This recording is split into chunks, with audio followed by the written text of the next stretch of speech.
So good afternoon all. Welcome to BSC institute.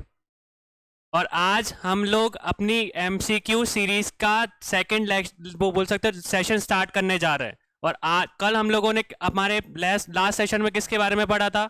Stone age के बारे में। ठीक है, आज हम लोग किसके बारे में पढ़ेंगे? सिंधु घाटी सभ्यता के बारे में, या इंडस वैली सिविलाइजेशन से रिलेटेड जो भी एमसीक्यूज हम लोग सॉल्व कर सकते हैं, जो हम लोग बता सकते हैं कि किस तरीके के क्वेश्चन पूछे जा सकते हैं, और उनसे रिलेटेड फैक्ट्स हम आज डिस्कस करेंगे। ये सारी चीजें, ये चीज क्लियर हुई?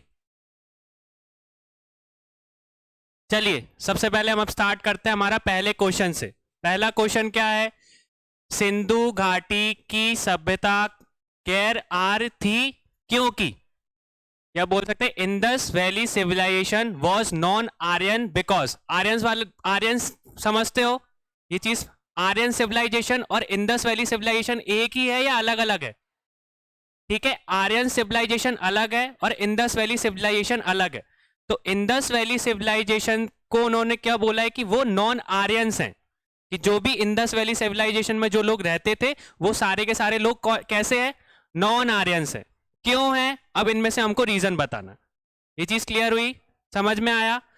पहला क्या है? वहां वह नागरिकीय सभ्यता थी, मतलब कि वहां पे कैसी थी? अर्बन प्लानिंग थी। कल हमने पता, आप बोल सकते हो कि वहां पे अर्बन सिविलाइजेशन की वो फॉर्म में वहां पे की जो सोसाइटी थी वो शहर में रहती थी। ये चीज समझ लो। ये चीज क्लियर हुई कि वहां के लोग कैसे रहते थे? नगर में रहते थे या शहर में रहते थे। ये चीज क्लियर हुई? सेकंड क्या है? It had its own script. Script मतलब उनके पास उनकी खुद की लिपि थी। ठीक है। तीसरा, it had an agricultural economy. Agricultural economy मतलब कि मतलब कि खेती से रिलेटेड उनके पास अर्थव्यवस्था थी। ठीक है। फिर इसके बाद हमारा बोल सकते हैं it extended up to the Narmada valley. वो कहां तक एक्सटेंड हुआ था? मतलब कि उनका जो विस्तार है वो कहां तक बढ़ गया था? नर्मदा वैली तक बढ़ गया था। इन रीजन में से कौन सा ऐसा रीजन है जो कि इंडस वैली सिविलाइजेशन को नॉन आर्यंस बनाता है? It was an urban civilisation.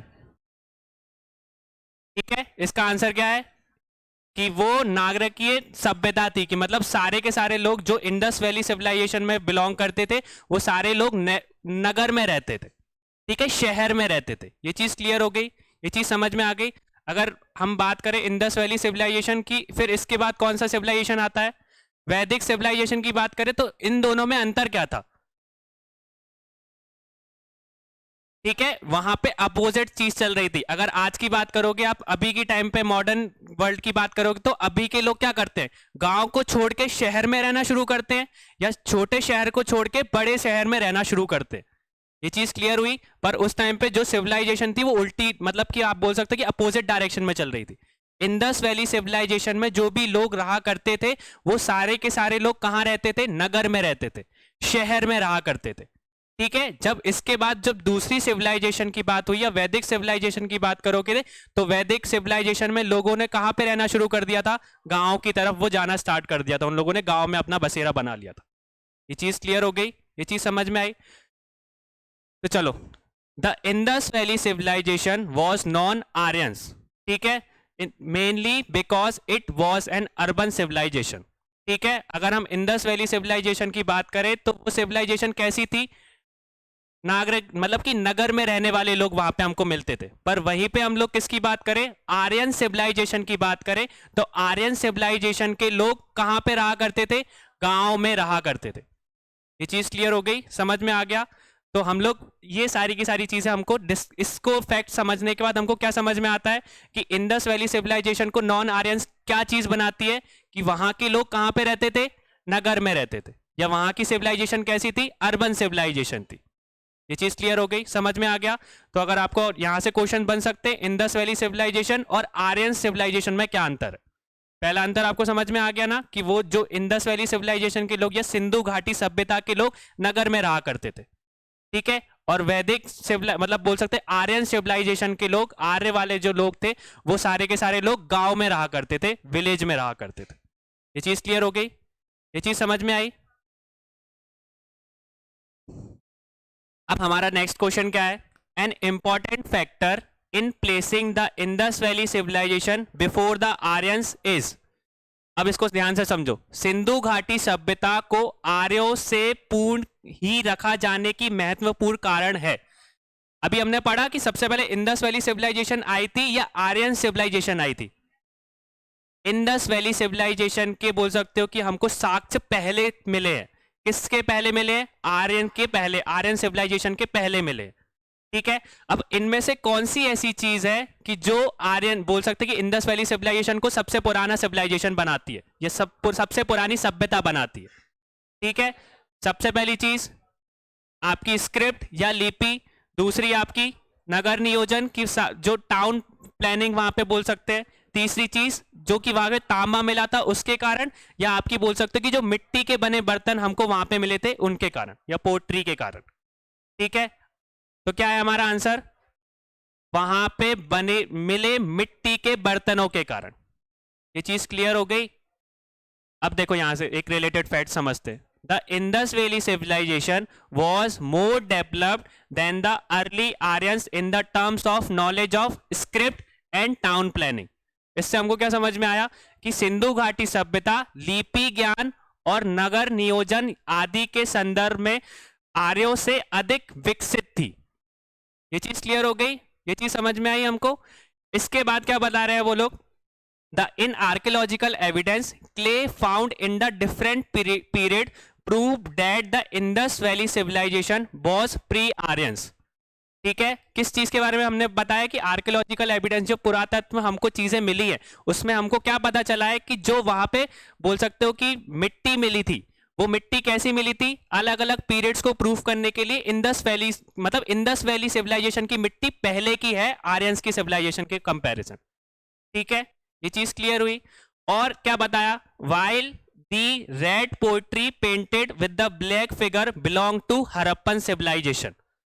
और हमको अगर पहले एविडेंसेस की बात करोगे तो हरप्पन सिविलाइजेशन में जो भी मिट्टी के बने बर्तन हुआ करते थे वो किस कलर के रहते थे? वो चीज अब हम यहाँ पे इंपॉर्टेंट क्वेश्चन मतलब ध्यान में रखना, ये चीज यहां से क्वेश्चंस बन सकते हैं कि जो हरप्पन सिविलाइजेशन में या सिंधु घाटी सभ्यता में जो भी हमको मिट्टी के बने बर्तन मिलते थे वो किस कलर के होते थे? ब्लैक, मतलब रेड कलर के होते थे। और उनके ऊपर जो भी चित्रकारी की जाती थी वो किस कलर से की जाती थी? काले कलर से की जाती थी। ये चीज समझ में आई। तो हरबन से वो आप हरप्पा सिविलाइजेशन में या सिंधु घाटी सभ्यता में जो भी मिट्टी से बने बर्तन, या बोल सकते कि जो हमको मटके वगैरह मिले, उन मटकों पे हमने देखा कि उनका कलर कैसा होता था? ऊपर से उनके ऊपर लाल कलर से उनको पेंट किया जाता था। ठीक है, और उनके ऊपर जो भी चित्र बनाए जाते थे वो काले कलर से बनाए जाते थे। ये चीज क्लियर हो गई, ये चीज समझ में आया। ठीक है, और इसके बाद the gray and the gray painted poetry is considered belong to the Aryans। और आर्यन सिविलाइजेशन में मतलब आर्यंस लोग जो भी मिट्टी के बने बर्तन बनाते थे या मिट्टी के बने घड़े बनाते थे उनका कलर कैसा होता था? ग्रे कलर का होता था।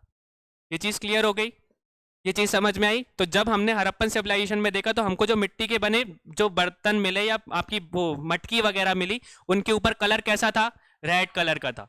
और जब उनको फाइंड आउट करके हमने कार्बन डेटिंग से उनकी बोल सकते हो कि ईयर निकालने की कोशिश की, तो हरप्पन सिविलाइजेशन के जो घड़े थे उनकी जो उम्र थी वो बहुत मतलब आर्यंस के होने से पहले की थी। ये चीज क्लियर हो गई, ये चीज समझ में आ गया। अगर आपसे बोले कि आर्यन सिविलाइजेशन और हरप्पन सिविलाइजेशन में हमने दो अंतर पढ़ लिए। ठीक है, पहला अंतर क्या था कि जो इंडस वैली सिविलाइजेशन के लोग थे वो कहां पे रहा करते थे? नगर में रहा करते थे। पहले क्वेश्चन से समझा। फिर और इधर की बात करें तो आर्यन सिविलाइजेशन के जो लोग थे वो कहां पे रहा करते थे? गांव में रहा करते थे। ठीक है, और दूसरी चीज कि जो मिट्टी के बने बर्तन, इस सबसे पहली चीज तो बताते हैं कि इंडस वैली सिविलाइजेशन सबसे पहले की सिविलाइजेशन है। ठीक है, क्योंकि जो मिट्टी के बने वहां पे घड़े मिलेंगे उनके ऊपर कार्बन डेटिंग करोगे। कार्बन डेटिंग जानते हो ना? कार्बन डेटिंग से क्या पता करता है? हम ईयर पता कर सकते हैं कि वो चीज कितनी पुरानी है। ये चीज क्लियर हो गई, ये चीज समझ में आ गई। जब हम साइंस में पढ़ेंगे तो उसके बारे में थोड़ा साइंटिफिक बता दूंगा। अभी कार्बन डेटिंग मतलब कि अगर किसी वस्तु की उम्र जाननी है तो हम कार्बन डेटिंग एक तरीका होता है जिससे हम उसकी ईयर निकाल सकते हैं कि कितना पुरानी चीज है। ये चीज क्लियर हो गई। ठीक है, फिर दूसरा डिफरेंस हमने इंडस वैली सिविलाइजेशन में सिंधु घाटी और आर्यंस की सभ्यता में क्या सीखा कि जो भी यहाँ पे मिट्टी के बने घड़े थे उनका कलर हड़प्पा सिविलाइजेशन में कैसा होता था? लाल कलर का, और उसके ऊपर चित्रकारी भी होती थी, और वो चित्रकारी किस कलर की होती थी? और वैदिक आप आर्यन सिविलाइजेशन की बात करो या आर्यंस की बात करो, तो उनके जो मिट्टी के बने बर्तन या आपके घड़े थे वो कैसे कलर के हुआ करते थे? ग्रे कलर के हुआ करते थे। समझ में आ गया? ये चीज क्लियर हो गई? हमारे यहाँ से लगभग 3 से 4 क्वेश्चंस कवर हो गए हैं 2 क्वेश्चन में। कल भी मैंने यही चीज आपसे बात की थी कि हमारे पास हैं लगभग, हम 20 एमसीक्यूज या 25 एमसीक्यूज सॉल्व करेंगे, पर उनके अंदर डिटेल इतनी है कि एक ही एमसीक्यू से 3 से 4 एमसीक्यूज और बन सकते हैं। ठीक है, तो आप जब भी इसको घर जाके, इन स्लाइड्स को आप घर पे जाके पढ़ोगे, तो इन फैक्ट्स को जरूर बहुत अच्छे ध्यान से समझना। इन फैक्ट के अंदर भी हर एक वर्ड के अंदर ही आपका क्वेश्चन छुपा हुआ है।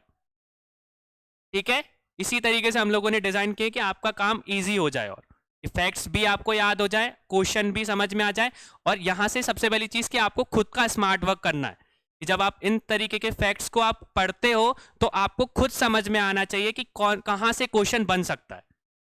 ठीक है, जैसे कि अभी हमने यहाँ पे पोट्री के, आपके मिट्टी के बने बर्तनों की बात करी, तो कलरों से आपका क्वेश्चन बन सकता है कि हड़प्पा सिविलाइजेशन के जो आपके मिट्टी के घड़े थे उनका कलर क्या होता था, और आर्यंस की सिविलाइजेशन में कलर क्या होता था। ये चीज क्लियर हो गई? समझ में आ गया? तो हम लोगों को ये चीज आपको अपने, जब आप प्रिपरेशन कर रहे हो तो ये आपको मतलब आपके माइंड में चलनी चाहिए कि कहाँ से क्वेश्चन बन सकते हैं और कहाँ से क्वेश्चन आपको बोल सकते हो कि नहीं बनना, कि ये चीज इतनी इंपॉर्टेंट नहीं है। समझ में आ गया? ये चीज क्लियर हुई?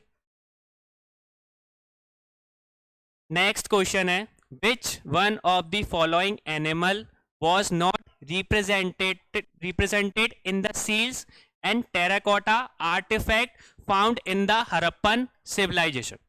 क्या चीज है? निम्नलिखित पशुओं में से किसी एक का जो हड़प्पा संस्कृति में पाए मोहरे या टेराकोटा कलाकृतियों में नहीं है, मतलब उसका अस्तित्व हमको देखने को नहीं मिलता। तो इनमें हमारे पास ऑप्शन क्या है? सबसे पहला कौन सा जानवर है? गाय या काऊ। दूसरा, या राइनोसोरस। थर्ड, हाथी या एलिफेंट, या बाघ और टाइगर। तो इनमें से ऐसा कौन सा जानवर है जो कि जिनकी हमको चित्र मोहरों पे या उनकी जो भी कलाकारियां वहां पे होती थी उनमें देखने को नहीं मिलता? तो हमारा सही आंसर क्या है? गाय। क्यों? गाय का चित्रण हमको किस सिविलाइजेशन में देखने को मिलता है? अभी अगर हम इंडियन की बात करें, मतलब भारतवर्ष की बात करें, हमारे इधर जो सिविलाइजेशन हुए उनमें से किस सिविलाइजेशन में हमको गाय के बारे में पता चलता है? सबसे पहले वैदिक सभ्यता में। जब वैदिक सिविलाइजेशन के बारे में पढ़ोगे तो उस टाइम पे बोल सकते हो कि गाय को महत्व दिया जाता था। ठीक है, ये चीज क्लियर हो गई? तो इससे रिलेटेड फैक्ट्स को समझते हैं हम लोग। क्या दिया है? There is a no description of a cow in the sea in the shells and the terracotta artifact of the Harappan culture. क्या चीज है? कि हड़प्पा संस्कृति के मोहरे और टेराकोटा कलाकृतियों में गाय का चित्रण नहीं मिलता है। ये चीज क्लियर हो गई? गाय का चित्रण हमको कहाँ, किस सभ्यता में देखने को नहीं मिलता है? हड़प्पा सिविलाइजेशन में देखने को, या हड़प्पा सभ्यता में देखने को नहीं मिलता है।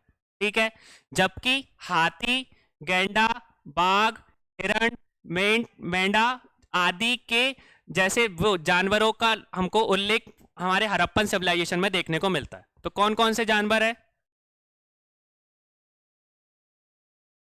सबसे पहले हमारे हाथी।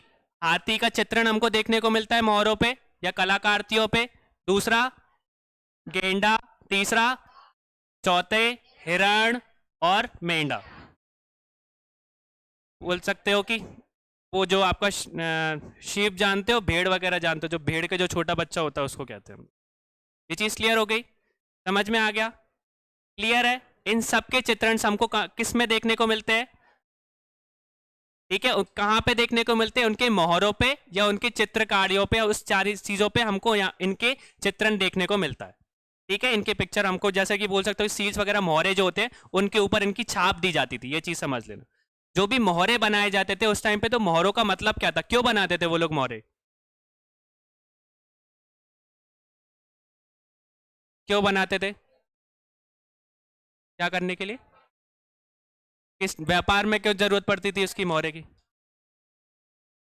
किसके लिए? पहचान के लिए, कि आज के टाइम पे भी आप अगर कोई चीज खरीदने के लिए जाओगे तो हर चीज मतलब हर ब्रांड का अपना एक टैग है। टैग समझते हो ना? जैसे नाइकी है तो नाइकी का टिक है, जो टिक है वो उसका क्या है? ब्रांड वैल्यू है, उस ब्रांड का लोगो है। तो उस लोगो से आपको समझ में आ जाता है कि ये जो कपड़े हैं वो नाइकी के या प्यूमा के या एडिडास के। ये चीज समझ में आ गई। तो उस टाइम पे भी मोहरों का इस्तेमाल हम व्यापार के लिए करते थे, चीजों को डिस्टिंग्विश करने के लिए, अलग करने के लिए करते थे कि ये चीज इस चीज मतलब इसके ऊपर इसकी छाप है तो ये यहां से आया है। ये चीज क्लियर हुई? ये चीज समझ में आ गया? चलिए नेक्स्ट क्वेश्चन देखते हैं। The people of Indus valley civilization worshipped, या बोल सकते हैं कि सिंधु घाटी सभ्यता के लोग किसकी पूजा करते थे? तो पहला है हमारे पशुपति की, दूसरा इंद्र और वरुण की, तीसरा ब्रह्मा जी की, या चौथे विष्णु जी की। तो हमको किसका उल्लेख हमको पता चलता है कि वहां पे किसकी पूजा की जाती थी? पशुपति की। अब पशुपति भी किस भगवान से रिलेटेड है? भगवान शिव से। क्यों शिव भगवान को पशुपतिनाथ क्यों, पशुपति क्यों बोला जाता है या पशुपतिनाथ क्यों बोला जाता है? पशुपति का मतलब क्या होता है? पशुओं का, पशुओं के देवता। ये चीज क्लियर हो गई। तो जिस तरीके से हम किसी भगवान को जिस मतलब मानते हैं, उसी तरीके से सभी जानवरों के देवताओं को किसका मतलब किससे वर्णन है? हमारे शिव भगवान से वर्णन। ये चीज क्लियर हो गई, ये चीज समझ में आ गया। जैसे क्राइम आम करते हुए सारे इंद्र भगवान या सारे के सारे लोग विष्णु जी के पास जाते थे, जैसे ही जानवरों को जब कोई दिक्कत होती है तो वो हमेशा शिव भगवान का नाम मतलब जाप करते हैं या एक तरीके से उनके पास जाते हैं, जो हमको पहले की स्टोरीज में देखने को मिलता है। ये चीज क्लियर हुई? ये चीज समझ में आ गई? ठीक है, तो देखिए क्या बताया। The people of Indus valley also worship Pashupati, जो कि किसके बोल सकते हो कि बोल सकते हैं शिव भगवान बोले जाते हैं। The proof of this is a seal. शील मतलब, शील मतलब मोहरा। मोहर जो हमको मिली है वो उस मोहर में हमको किसका मतलब मोहनजोदारो में एक तरीके से मोहर देखने को मिली है। उस मोहर में एक फिगर है जिसमें क्या बने हुए हैं? एक योगी बने हुए हैं। मतलब कि एक इंसान है जो कि तपस्या करते हुए उस मतलब मोहर पे उस पे छाप है। ठीक है, तो उस छाप को देखकर हमको क्या पता चलता है कि उस टाइम पे भी भगवान का अस्तित्व था। ठीक है, कि उस टाइम पे जो एक ऋषि मतलब कि योगी है जो कि मतलब बोल सकते हो कि ध्यान लगा कर बैठे हैं, उस पे मोहरे में हमको उसकी छाप देखने को मिलती है। और उस छाप से हमको क्या पता चलता है कि उस टाइम के लोग किसकी पूजा करते थे? पशुपतिनाथ की, या बोल सकते हो कि शिव भगवान की। ये चीज क्लियर हो गई? ये चीज समझ में आ गई? ठीक है, तो इस तरीके से भी आपसे क्वेश्चन पूछा जा सकता है कि उस चीज का प्रमाण हमको कैसे पता चलता है कि इंडस वैली सिंधु घाटी सभ्यता के लोग भगवान शिव की या पशुपतिनाथ की आपकी पूजा करते थे। तो हमको पता होना चाहिए कि क्या मिला था हमको? शील मिले थे या मोहरा मिला था। उस मोहर में किसकी छाप थी? एक सन्यासी या एक योगी की थी। ठीक है, जिसको हम प्रेजेंट डे में किस तरीके से जब आपके दिमाग में हम बोल सकते हैं कि शिव भगवान बोला जाता है कि भगवान शिव की बात कर रहे हैं, तो उस टाइम पे आपके दिमाग में क्या बनता है? एक बोल सकते हो कि छाल, जिसपे वो बोल सकते हो कि शेर की छाल। ठीक है, बाघ की, जिसके ऊपर आपके एक मतलब बैठे हुए हैं शिव जी और जो कि हमेशा ध्यान में लगे हुए हैं। आपने जब भी फोटोज देखे होंगे इस तरीके के ही फोटोज हैं उनके। ठीक है, तो उस तरीके का ही हमने डिपेक्ट किया था या चित्रण उनका उस तरीके से बताया गया था, जिसको हम लोग शिव भगवान के नाम से जानते हैं। ठीक है, और लिंगम बोल सकते हो कि जो लिंग एक तरीके से जो हम बोल सकते हैं कि लिंग का जो आकार होता है, तो उस टाइम पे भी हमको पता चला कि उस टाइम पे भी लोग जो शिवलिंग वगैरह की पूजा किया करते थे। ठीक है, ये थोड़ा बाद में फाइंड आउट हुआ था, पर उस टाइम पे भी शिवलिंग थे। ये चीज क्लियर हो गई? समझ में आ गया? नेक्स्ट क्वेश्चन क्या है हमारा? विच one of the following ancient towns is well known for its elaborate system of water harvesting and management of building a series dam and channelising water into a connecting reservoir. मतलब कि कौन से प्राचीन शहर बांधों में एक संख्या में निर्माण और जलसानों में पानी का प्रबंध करते जल संचयन और प्रबंधन की प्रणाली हमको प्रसिद्ध में मिली है। मतलब बेसिकली क्या है, जो वाटर हार्वेस्टिंग मतलब समझते हो? ठीक है, कि पानी को हार्वेस्ट करके मतलब बचाना।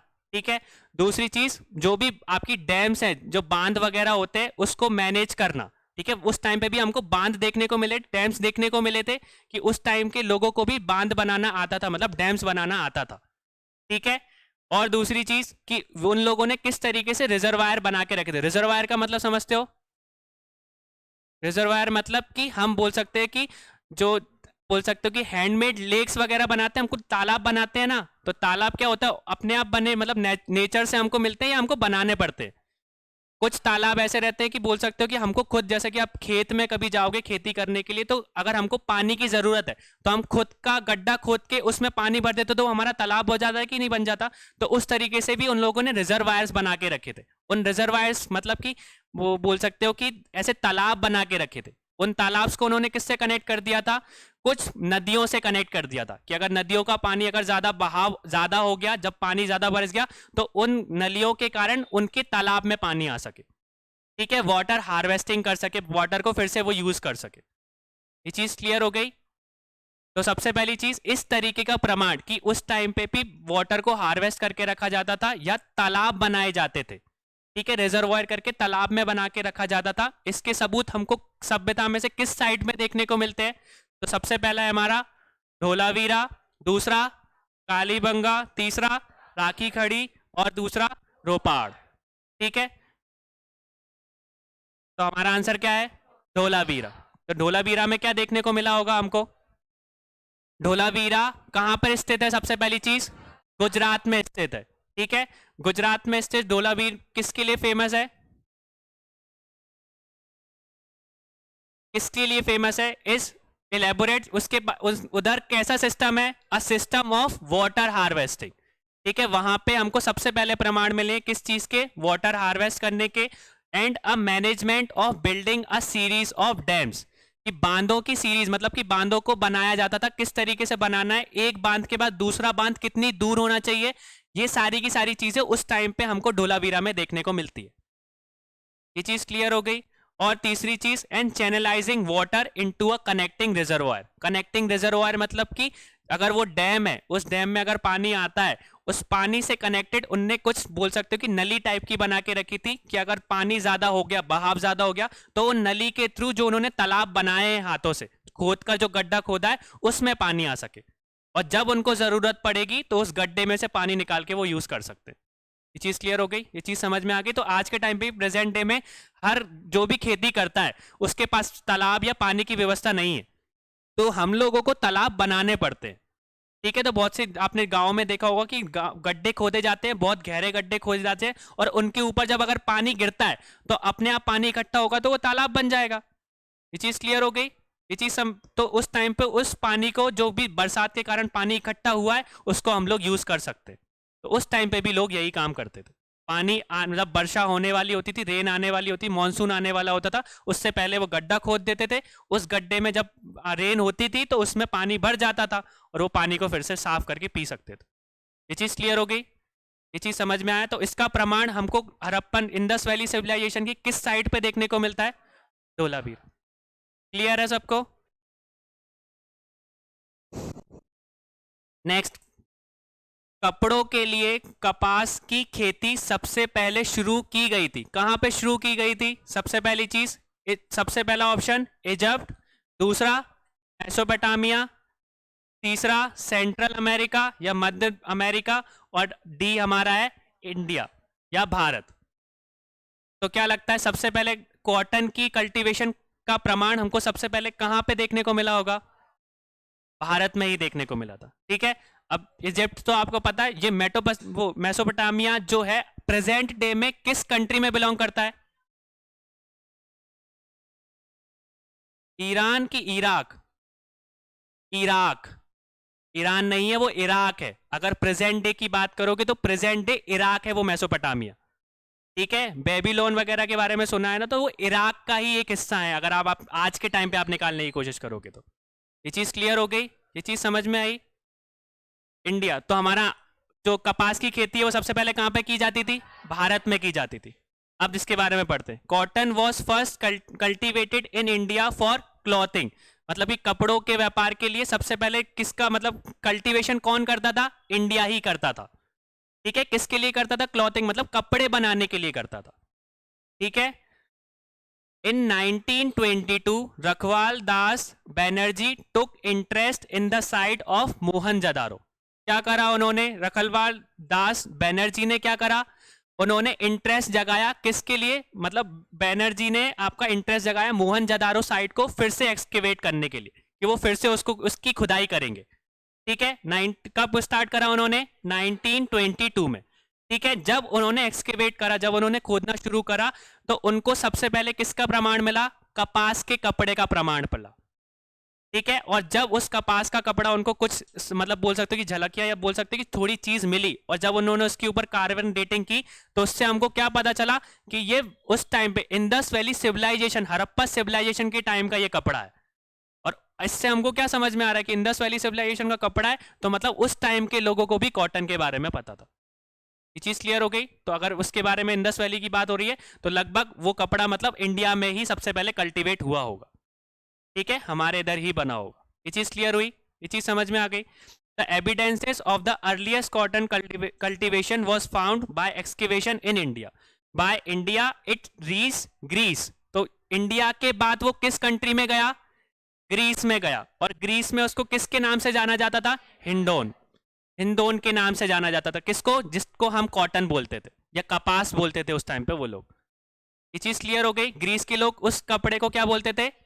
हिंदन। ठीक है, the cotton cultivation in India started in 3000 BC, मतलब 3000 ईसा पूर्व में हमारा उसका कल्टीवेशन स्टार्ट हो गया था इंडिया में।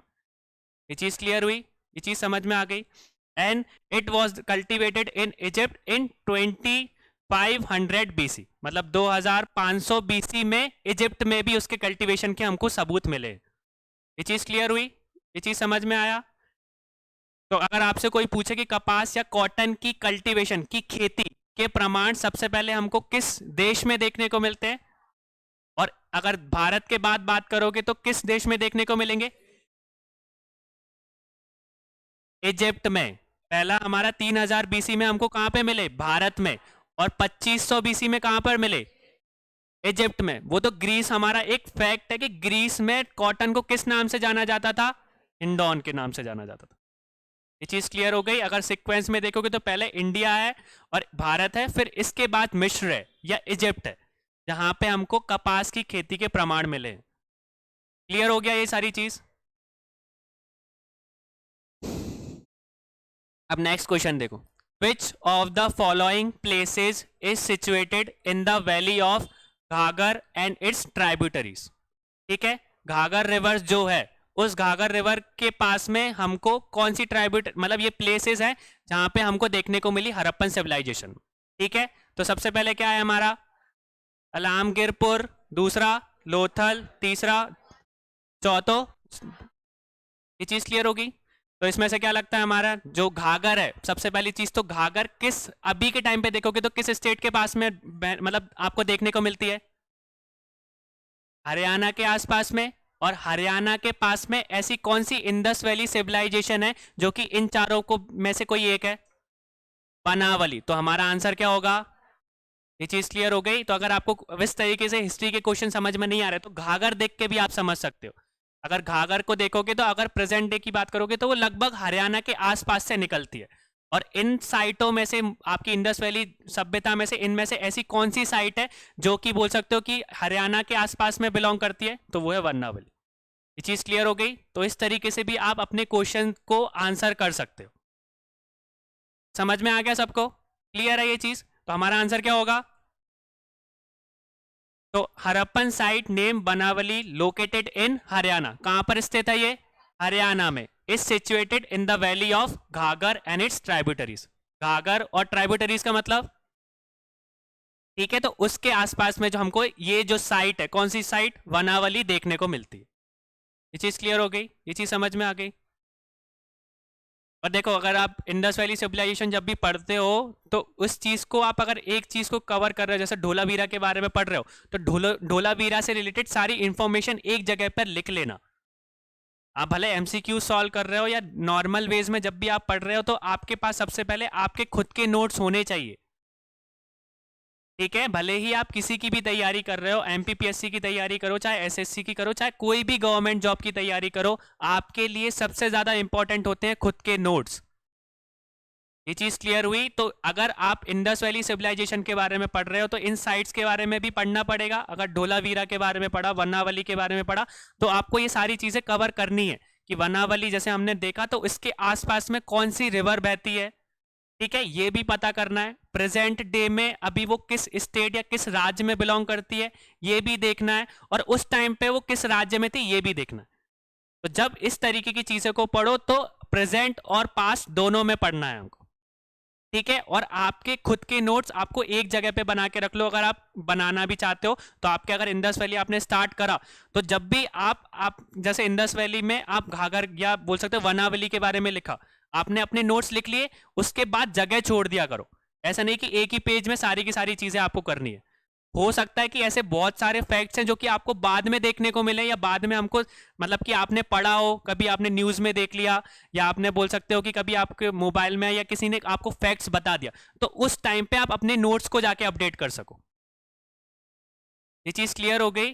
तो जो आपके नोट्स हैं वो आपके खुद के होने चाहिए और एक ही जगह पे होने चाहिए। ऐसे नहीं कि आपको इंडस वैली सिविलाइजेशन में वनावली यहाँ पे लिख लिया, पहले वनावली के आपने रिवर्स के बारे में लिख दिया, फिर बाद में बता रहे हो कि वहां पे क्या क्या चीजें मिली थी, ठीक है। तो जो भी टॉपिक है उस टॉपिक को एक ही बार में हमको कवर करना है।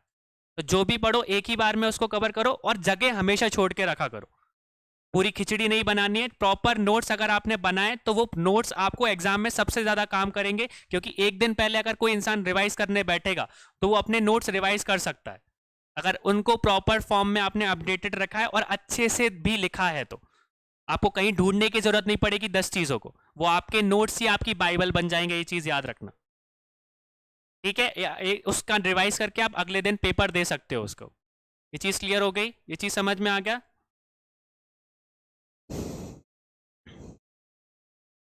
अब नेक्स्ट क्वेश्चन है हमारा, where has been we get the evidences of rock cut agri architecture being found in the context of Harappan culture, ठीक है। शैलकृत आपका स्थापने जो भी आपकी जो आर्किटेक्चर है, जो रॉक कट आर्किटेक्चर्स है, वो हमको हरप्पन साइट्स में से किस साइट में देखने को मिलते हैं, ठीक है। रॉक कट आर्किटेक्चर मतलब समझते हो कि जो बड़े बड़े जो आपके बोल सकते हो कि पत्थर रहते थे, उनको पत्थरों को काट कर हम चीजें बनाते थे। इस तरीके की चीज हरप्पन सिविलाइजेशन की किस साइट में हमको देखने को मिलती है, ठीक है। तो सबसे पहले क्या है हमारा, कालीबंगा, दूसरा धोलावीरा, तीसरा कोट दीजी, और तीसरा आमरी, ठीक है। इन चारों साइट में से कौन सी ऐसी साइट है जहां पे हमको रॉक कट आर्किटेक्चर्स देखने को मिलते हैं, ठीक है। तो हमारा आंसर क्या है, धोलावीरा। ये चीज क्लियर हुई? अब देखो fact, Dholavira is the second largest क्या है, इंडस वैली सिविलाइजेशन की साइट है, ठीक है। ऐसी हमको ऐसी जगह है जहां पे बोल सकते हो कि इंडस वैली सिविलाइजेशन की सबसे बड़ी सेकेंड मोस्ट बिगेस्ट साइट कौन सी है, ठीक है। और फर्स्ट ऐसी साइट जो कि सबसे बड़ी है वो क्या है, राखी गढ़ी। ये चीज क्लियर हो गई? सीक्वेंस समझ में आ गया? तो Dholavira is the second largest settlement of the Harappan civilization after Rakhigarhi, ठीक है। सेकेंड नंबर पे क्या आता है, धोलावीरा, और पहले नंबर पे क्या है, Rakhigarhi. Settlement of the Harappan civilization located in India, it is situated in the Rann of Kutch in Gujarat, ठीक है। धोलावीरा हमको पता है कहां पर है, गुजरात में। अब गुजरात के भी किस डिवीजन में हमको देखने को मिलता है, रन ऑफ कच्छ में। क्लियर हो गया? As a result of excavation from here, many important information about Harappan civilization was obtained. ठीक है, बहुत सारी चीजें हमको देखने को मिली थी, पर उसमें से हमको मेन चीज क्या देखने को मिली, रॉक कट आर्किटेक्चर या रॉक कट रिजर्वायर हमको देखने को मिले। रॉक कट रिजर्वायर मतलब अभी बताया था मैंने रिजर्वायर्स के बारे में। रिजर्वायर्स मतलब कि पानी का एक तरीके से जगह बना देना वहां पे बहने के लिए, या एक तालाब बना देना। तो उन्होंने क्या करा था, पत्थरों को काट के तालाब बनाए थे, या पत्थरों को काट के उन्होंने नली मतलब बोल सकते हो कि नली वगैरह बना दी थी, कि नली वहां से पानी जो है निकल सके, पाइपलाइन टाइप की जो बना सकते थे। ये चीज क्लियर हो गई? तो इसके प्रमाण हमको कहाँ पे मिले थे, धोलावीरा में देखने को मिले। तो धोलावीरा हड़प्पा सभ्यता की भारत की स्थिति में दूसरे सबसे बड़ी बस्ती है। अगर सबसे बड़ी बस्ती आपसे बोली जाएगी हड़प्पन सिविलाइजेशन में तो क्या है, राखीगिरी। पर अगर सेकंड बोली जाएगी, सेकंड बिगेस्ट कौन सी है, तो आपकी ये चीज क्लियर हो गई। यह गुजरात के कच्छ के रन में आपको देखने को मिलती है। ये चीज क्लियर हुई।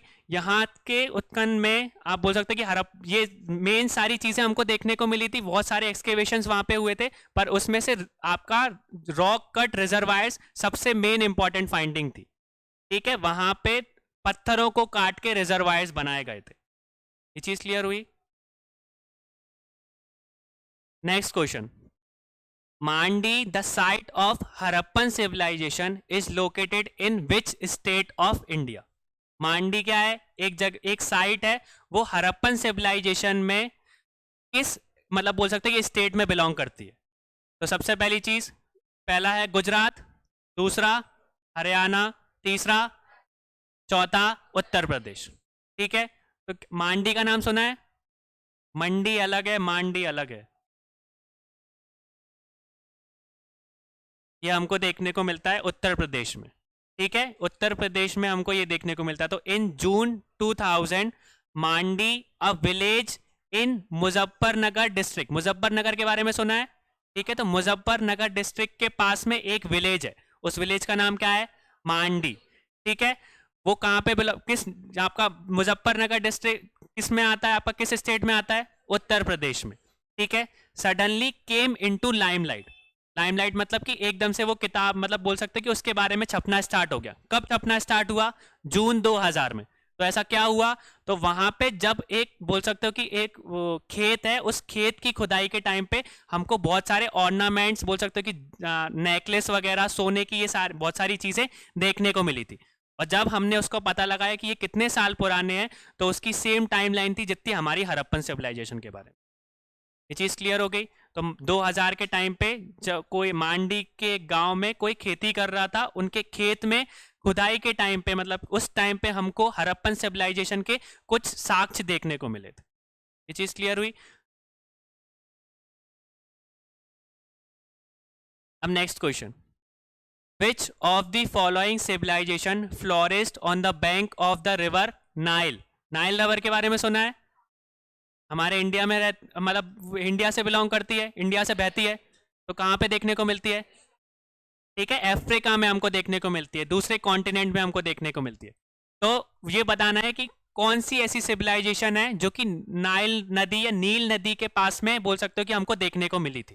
तो सबसे पहली हमारी है रोमन सिविलाइजेशन, तीसरी इंडस वैली सिविलाइजेशन या सिंधु घाटी, या यूनानी ग्रीक सिविलाइजेशन, या मिस्र की सभ्यता। इजिप्शियन, क्योंकि इनमें से ऐसा कौन सा देश है जो कि इजिप्ट मतलब अफ्रीका में बिलोंग करता है या अफ्रीका के आसपास में है? तो इजिप्ट हमको अफ्रीका में देखने को मिलता है। ये चीज क्लियर हो गई। तो Egyptian civilization developed in the Nile river basin, the Nile river basin of his ancient civilization of the world. मतलब कि उनके बेसिस पे जो नाइल रिवर के पास में सबसे पहली सभ्यता कौन सी फाइंड आउट हुई थी? मिस्र की सभ्यता। ठीक है, इसलिए आपने मिस्र में बहुत सारी जो सभ्यता के बहुत सारी चीजें प्रमाण आपने देखे होंगे। ठीक है, पिरामिड जो आपने देखे हैं, वो पिरामिड उनकी ही एक सभ्यता का एक बोल सकते हो कि प्रमाण है। वो जो पिरामिड अभी बने हुए हैं वो बहुत साल पहले के। ठीक है, तो नाइल नदी के पास में ऐसी कौन सी सभ्यता है जो सबसे पहले आई थी? तो वो कौन सी है? मिस्र की सभ्यता या Egyptian. And Egypt is called the gift of the Nile river. और जो भी इजिप्ट बना है मतलब कि जो इजिप्ट को क्या बोला जाता है? नाइल नदी का एक तरीके से तोहफा बोला जाता है। ये चीज क्लियर हो गई। क्योंकि अगर बोल सकते हो कि अगर नाइल नदी इजिप्ट के पास में नहीं होती तो वो भी रेगिस्तान बन गया होता। ठीक है, होने को है पर प्रॉपर मतलब वैसा का वैसा कि रेगिस्तान की जहां पे बहुत ज्यादा गर्मी पड़ती है और लोग रह नहीं पाते, पर अभी के टाइम पे इजिप्ट में लोग रहते हैं। ठीक है, इजिप्ट का कुछ हिस्से में ही बोल सकते हैं, कुछ भी नहीं, बहुत कम हिस्से में आपका रेगिस्तान देखने को मिलेगा। ज्यादातर वहां पे ऐसी है कि इंसान रह सकता है। ये चीज क्लियर हो गई, समझ में आ गया। The first ancient civilization to develop a proper system of writing was, मतलब कि जो आपकी वो सारी की सारी सभ्यता की बात करोगे तो आपको लिपि का सही तरीके से लिखने का तरीका कहाँ पे किस सभ्यता में हमको देखने को मिलता है? ठीक है, सबसे पहले हमारा इंदस, सिंधु, मिस्र, सुमेरिया और पांचवा या चौथा चीन। ठीक है, हमने कौन कौन से पढ़े? पहला सिंधु, दूसरा मिस्र, तीसरा सुमेरिया और चौथा क्या है हमारा आंसर? हमारा आंसर है सुमेरिया। अब सुमेरिया कहाँ पे देखने को मिलता है हमको? पहले सबसे पहले जो सुमेरिया सिविलाइजेशन है वो है कहाँ की सिविलाइजेशन? ठीक है, अब देखो यहाँ पे पढ़ते हैं। The people of the Sumerian civilization were first inventor of the script in the ancient world.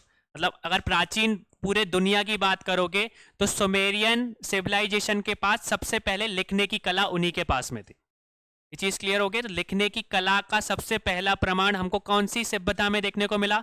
Sumerian सभ्यता में। ठीक है, सुमेरियन सिविलाइजेशन।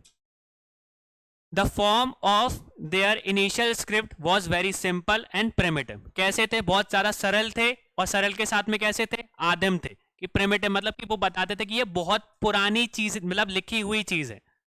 चीज क्लियर हो गई? समझ में आ गया? The cuneiform script of Sumeria is generally considered to be the oldest script. अब जो भी आपकी सुमेरियन सभ्यता में सबसे पुरानी चीज हमको लिखी जो मिलती है उसका नाम क्या है? यूनिफॉर्म। ठीक है, यूनिफॉर्म एक तरीके की उनकी स्क्रिप्ट है। ठीक है, उस स्क्रिप्ट जो सुमेरियन सिविलाइजेशन में या आपको सभ्यता में देखने को मिलती है वो पूरे दुनिया की प्राचीन, मतलब विश्व की सबसे पुरानी लिखी हुई चीज है। ये चीज समझ में आ गई? सबसे पुरानी लिपि है एक तरीके से बोल सकते हो। क्लियर हो गया ये सारी चीज?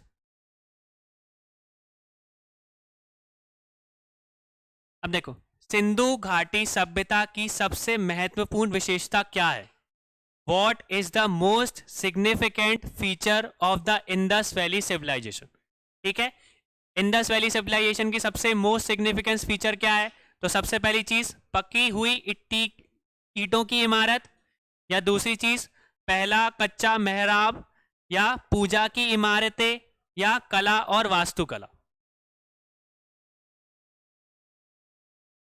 हमारी पकी हुई ईटों की इमारतें। ये चीज क्लियर हो गई थी? उस टाइम पे भी जो ईट बनाई जाती थी उनको पकाया जाता था। ठीक है, बर्न करके, मतलब जलाकर उनको पकाया जाता था। ये चीज याद रखना। The use of burn bricks in the construction of building was one of the main features of the Indus valley civilization. Burn bricks were used in the Harappan civilization and we have seen in the Mohenjodaro. Harappan civilization में भी किस site पे हमको इसके सबसे पहले प्रमाण मिलते हैं? मोहनजोदारो में। ये चीज क्लियर हो गई? And in Lothal burn bricks were also use in the construction of drainage. Drainage के सिस्टम, अगर ड्रेनेज सिस्टम की बात करो, ड्रेनेज सिस्टम मतलब पता है?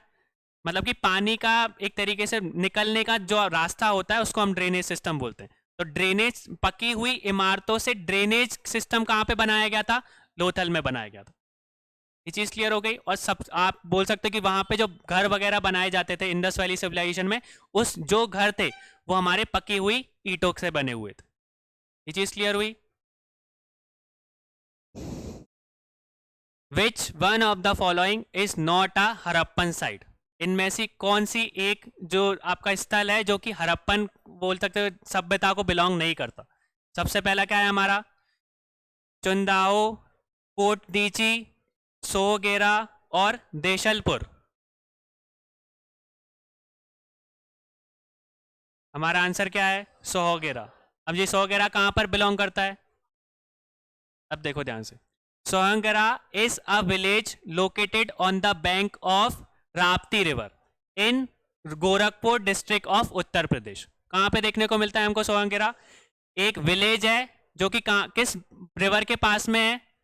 राप्ती रिवर के पास में। और किस जिला में? आपके गोरखपुर जिला बोल सकते हो, गोरखपुर वो जिले में स्थित है, और उत्तर प्रदेश राज्य में आपको देखने को मिलता है। ये चीज क्लियर हो गई? A copper plate inscription of Mauryan period has been found here. यहाँ पे हमको क्या देखने को मिलता है? एक ताम का लिखा हुआ चीज, इंस्क्रिप्शन देखने को मिलता है जो कि किस पीरियड से बिलोंग करता है? मौर्यन पीरियड से। ठीक है, मौर्यन एम्पायर के टाइम पे जो हमको इंस्क्रिप्शन देखने को मिला है वो किस चीज का था? कॉपर का था। ठीक है, मौर्यन एम्पायर के, मतलब मौर्यन पीरियड के टाइम पे मिला था, तो वो हड़प्पन सिविलाइजेशन का नहीं हुआ ना। ठीक है, तो इसलिए ये हमारा आंसर गलत था।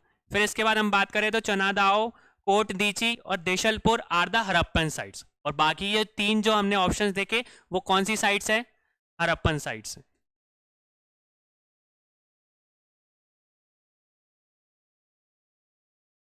नेक्स्ट, इंडस वैली कल्चर या इंडस वैली जो सिंधु घाटी संस्कृति वैदिक सभ्यता से भिन्न थी क्योंकि, फिर से रिपीट हो गया नहीं, देखो एक और यहाँ पे डिफरेंस आ गया है। Indus valley culture was different from the Vedic civilisation because, सबसे पहली चीज कि it had a facilities of developed urban life, कि वहां पे शहरी जीवन पहले मतलब जिया जाता था, पहला ऑप्शन। दूसरा, it had a pictographic script, pictographic script मतलब कि चित्र, मतलब उसमें चित्र लेखी आपकी लिपि हमको देखने को मिलती थी। दूसरा, तीसरा, it lacked knowledge of iron and defence weapons, कि उस टाइम पे जो भी लोहे और रक्षा शस्त्रों का ज्ञान था या मतलब ज्ञान का अभाव था, या आपका नन ऑफ दी अबव, कि इनमें से सारे के सारे हैं, none of the above, all of the above, sorry.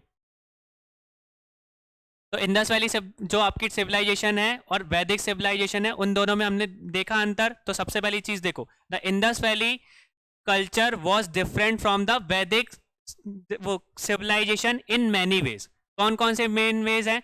The Indus valley civilization was urban, अभी हमने पढ़ा था कि इंडस वैली सिविलाइजेशन सिंधु घाटी सभ्यता शहरी थी, ठीक है, नगरीय थी। और वहीं पे वैदिक सिविलाइजेशन कैसी थी? ग्रामीण थी। बोल सकते हो कि वहां के लोग कहाँ पे रहते थे? विलेज में रहते थे, पहली चीज। दूसरी चीज, the script of the Indus valley civilization was pictorial, कैसी थी कि उसमें हमको चित्रों का देखने को मिलता है, चित्र का लेखन देखने को मिलता है। The people of the Vedic civilization was equipped with the knowledge of iron and defence weapon, कि वैदिक सिविलाइजेशन के टाइम पे हमको क्या देखने को मिला कि उस टाइम पे लोहे का यूज करना हमको आ गया था, तो लोहा भी उस टाइम पे हमको देखने को मिला और जो शस्त्र थे वो भी उससे बनाए जाते थे। चीज क्लियर हुई? Whereas the Indus valley civilization lack the knowledge of iron, और जब वो सिंधु घाटी सभ्यता के टाइम पे उनको लोहे का ज्ञान नहीं था। ये चीज क्लियर हो गई? ये चीज समझ में आई? आज के एमसीक्यूज क्लियर हुए यहाँ तक? हम कल भी इंडस वैली सिविलाइजेशन के कुछ और एमसीक्यूज सॉल्व करेंगे, ठीक है? Thank you.